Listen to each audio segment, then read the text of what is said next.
Hi gang, I hope everyone is having a good week. As promised, I wanted to get you a little caught up on what we would have otherwise done in class on, what day do we have class? Tuesday. So what I want to talk about here is how does this, why won't this forward? All right, PowerPoint. There we go. Okay, so what I want to talk about is a little bit more about there we go. PowerPoint's being wacky on me. A little bit more about some strategy. So we did talk about positioning and position maps quite a bit. So just to remind you, here's essentially what positioning is. It is the place the product, or of course your service or idea, occupies in your consumer's mind. We usually look at that as relative to competitors or to different audiences. We also talked about branding and the relationship of branding to positioning. And basically branding is the process that helps to create your position. So it's the steps you take that create that position in people's minds. So we can just see that a little bit. I think we looked at these kind of statements, and I think something like that was even on your quiz. I'm going to flip through that pretty quickly. So when we talked about brand, well, when we do talk about brand, and we talk about creating that position, one thing we talk about is how we protect the brand, how we make sure that the position in people's mind is always what we want it to be. Some of these are fairly obvious. One is we certainly want to maintain quality. Nike brand was hurt a little bit when we start hearing about sweatshops and kids making tennis shoes. That leads to a position in people's mind not associating Nike with quality, but associating with sweatshops. So obviously we always want to make sure we are maintaining quality. And related to that, and going a step further, is consistent communication. So we want to make sure everything we say about our organization, product, service is consistent with the position that we want to develop in people's minds. I'm going to show you this slide. It's not super important, but just so you know, there are basically three types of brand identities. Monolithic is the organization, is the only brand. Nike would be a good example of this. All Nike tennis shoes are Nike. At least I'm not aware of anything Nike makes that is not Nike, so it's just Nike. Branded individual products are given separate brands, and the organization may or may not be known. A good example of this is Procter & Gamble. Procter & Gamble has lots of different brands, most of which I don't even know. But I believe Tide is one. Arm & Hammer baking soda is another, I think. So lots of different brands they have under one umbrella. And the third is endorsed. This is just two different brands in a relationship with each other. Okay. When we're talking about establishing our brand identity or establishing the position in people's minds, there's a few ways we do that. The one everybody likes to talk about because it's fun is logo. And it is just a graphic representation of your organization and what it's about. That image is supposed to create the position in people's minds. Oftentimes we have a slogan, Nike is just do it. Coke is a Coke and a smile, I think. Coke wants your position or their position in your mind to be happiness. And then collateral, which is simply all the things we put out related to our organization. So stationery, website, emails, making sure that it all has consistent messaging, consistent logo, consistent sloganing. Okay. So some things to keep in mind when we're talking about positioning and branding. First of all, make sure all elements of your promotional materials reinforce your position. And we will talk about promotional materials in a few weeks. But basically, you're just going to make sure that's all consistent and all giving the same message. It sounds really simple when you say it, but you will see things. I've seen it from organizations where one communication is enforcing one position, another communication is enforcing another position. That may be okay if it's a different target market, but you do want to make sure you are consistent. Be simple. Always a good rule of thumb with any kind of time you're trying to get a message across to people. We live in a world of a lot of clutter and noise. So the simpler you can be, the more successful. I mean, we think about just do it.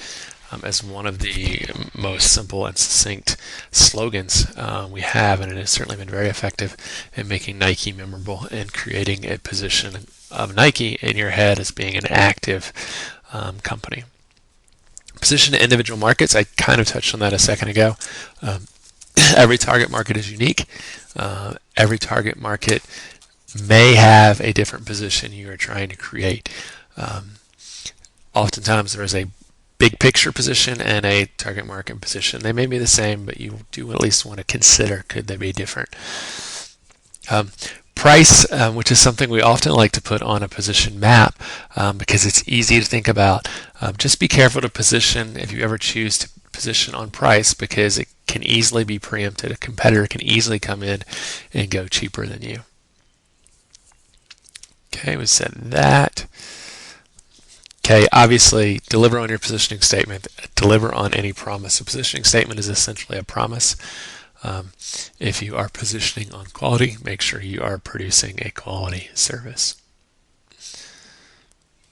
Okay, that was for another class. We're going to skip over it. Excuse me. So transitioning a little bit, and still talking about strategy though, and talking specifically about service strategy. For the most part, all of us are going to be, or are interested in being in a service industry. So, we've gone through this, how service differentiates from a product several times. I won't rehash those now. The point is, PRT is largely a service type industry. So what does service have to do with marketing? Well, it has everything to do with marketing.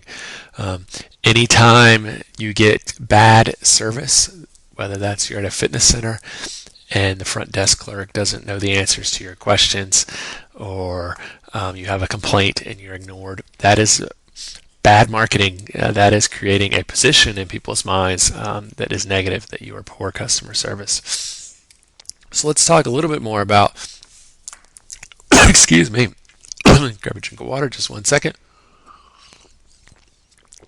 So anytime we're talking about a service strategy, we're talking about creating value. We want people to see our organization, our service, as adding value to their life. I'm not going to go through these 3 specifics, but this stuff is in your textbook, and I do want you to make sure you read this, the chapter on service strategy in your textbook. Okay. Talking about value, we can talk about different types of value. One is operational excellence. This simply means you are your product or your service. It's low cost, it's reliable, it's easy to use. You are the best. Product leadership is subtly different from operational excellence, but it's good quality, the latest insights, the most advanced approaches. So the iPhone or Apple products in general are oftentimes create value based on product leadership. They have the most advanced approaches. Some of you may remember the Atari 2600, which is down here in the corner, which at the time was definitely a product leader. Customer intimacy. Think about some place you go where you get really, really just good service unique to you. I believe it is Neiman Marcus that will provide you with a personal shopper, so you are really paying special attention to your customer. Okay, quality in some way it relates to value. If we are talking about something that is a high quality, it has a value. So particularly for a service, how do we know what's quality? When it's intangible, and I'm going to use that term because that's the first bullet point I have.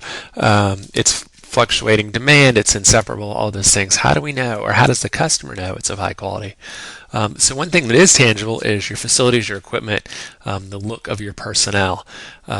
People, because they're not going to know how the actual service is going to play out, they will look at appearances of these things that are tangible and judge you on them. Another one is reliable. Does your service start on time? Does it end on time? Is it the same teacher every time if you're offering a class? If you're doing a tour, do you always have high quality tour guides? If you are doing, I'm trying to think what's an event, does it start on time? Is it always the same? good quality service. Empathy. This goes a little bit back to service. Do you take care of your customers? Do you care when they have a complaint, or do you just blow them off? And related to that is responsiveness. Are you quick to respond to problems? So these are some ways that we do look at quality for a service. When we say assurance, we're simply saying that a lot of these other things, clients know that staff is knowledgeable and that they will get a good quality service. Okay. Again, looking at value, and now we're talking about competitive value, and we use the word competitive. That sounds like what? Obviously you can't answer on a video, but hopefully you're thinking about that. Sounds like competition. So here we're going to look at how we compare versus our competitors. So some ways to look at that is your service imitatable? I think I'm missing a T in that. That's a difficult word. Or is it easily copied? Okay. A pen is easily copied. Your super unique tour, your super unique underwater class program, your super unique horseback riding program, outdoor management program is not easily copied. And that's, how it is not imitatable. And there's some more specific things of that. You can read these in the books. Is it durable, or is it a fad? A fad in Parks and Rec lately programming has been this whole minute to win it. I've seen a lot of Parks and Rec programs popping up doing this. Obviously that's, well, not obviously, but most likely that is going to go away. I don't even know what the status of that show is, but I can't imagine that being a sustainable issue. Substitutability. Is there another service that can replace yours? Can I go to another outdoor event that's similar and get the same level of service and quality? Can I go on another tour and get the same level? Or is there something that's just slightly different that I could do instead for cheaper? So instead of going on a international tour, could I go to the local park? Can your service be replaced? And superiority, are you the best in class? We talk a lot about Apple in this class, I feel like, and that's because Apple does such a good job. But Apple has created a reputation as being the best in class. I'm going to let you kind of get this stuff out of the textbook, as I think my YouTube upload is limited to 15 minutes.